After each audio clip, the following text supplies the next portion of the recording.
ওম নমো ভগবতে বাসুদেবায়। ওম নমো ভগবতে বাসুদেবায়। ওম নমো অতিথ নম। নমস্কার, আমি ডাক্তার আশিস কুমার শীল। আমাদের ঋষি আশ্রমের বিগত কুম্ভমেলার আমি যুগ্ম সদস্য হচ্ছি এবং শ্রীগুরু সংঘের স্বাস্থ্য বিষয়ক সম্পাদক। দেশি যোগ নাই বলে নবাবী মনে, আসিতেছে শূন্য যোগ যোগ আবর্তনে। আসন্ন বাইশতম কুম্ভমেলা বাংলাদেশের একমাত্র চট্টগ্রাম জেলায় বাঁশখালী উপজেলা আমাদের শ্রীমৎ স্বামী অধিকারী মহারাজজি প্রতিষ্ঠিত করেন বাংলাদেশের সনাতন সমাজের তীর্থের জন্য। অনেক সনাতন সম্প্রদায় আছে ইন্ডিয়া গিয়ে তীর্থ করতে পারে না, কুম্ভমেলায় অংশগ্রহণ করতে পারে না।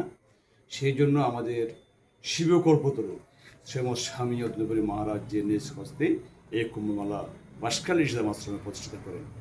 উক্ত মেলায় ভারতবর্ষ সহ বিশ্বের বিভিন্ন স্তরের সাধু সন্ন্যাসী এখানে অংশগ্রহণ করে থাকেন এবং সবাই আসেন।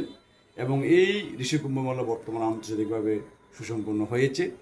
তো আমি আপনার মাধ্যমে আমাদের সকল বিভেদ বলে ঐক্যবদ্ধ হয়ে আগামী 22তম কুম্ভমেলা সুসম্পন্ন করতে হবে এবং বাংলাদেশের এই কুম্ভমেলায় সবাইকে আসার জন্য আমি আমন্ত্রণ জানাচ্ছি এবং সবাইকে ঐক্যবদ্ধ থাকার জন্য আহ্বান জানাচ্ছি এবং সবাইকে আপনার মাধ্যমে আপনি আমাদের এই আশ্রমে ছিলেন মহারাজকে, আমাদের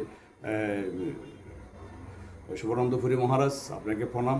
আপনার মাধ্যমে যাতে সবাই যেন আমাদের এই ঋষিধর্ম আশ্রমে এবং সমাগম হয়, কুম্ভমেলা সুসম্পন্ন হয়, আমি আপনার কাছে সেই আহ্বান জানাচ্ছি। আপনি এই আশ্রমে অনেকদিন ছিলেন, এখন আমেরিকা গিয়ে আপনি অনেক এখানে আপনার অনেক সুনাম হয়েছে এবং আপনি অনেক সুনাম অর্জন করেছেন। আমাদের ঋষিধাম আশ্রম থেকে আপনার যে জ্ঞান, যে ধার্মিক, আপনি আমার মহারাজ, আমার গুরু শ্রীমৎ স্বামী সুদর্শনপুরী মহারাজ থেকে আপনি দীক্ষা নিয়ে আজকে আপনি মহারাজে পদার্পণ করেছেন। তো আপনার যে পদাচরণ আমেরিকায়, সে আশা করি আপনার সফলভাবে আরও কিছু বলিষ্ঠ হবে, ভূমিকা রাখবেন আমাদের কুম্ভমেলার জন্য।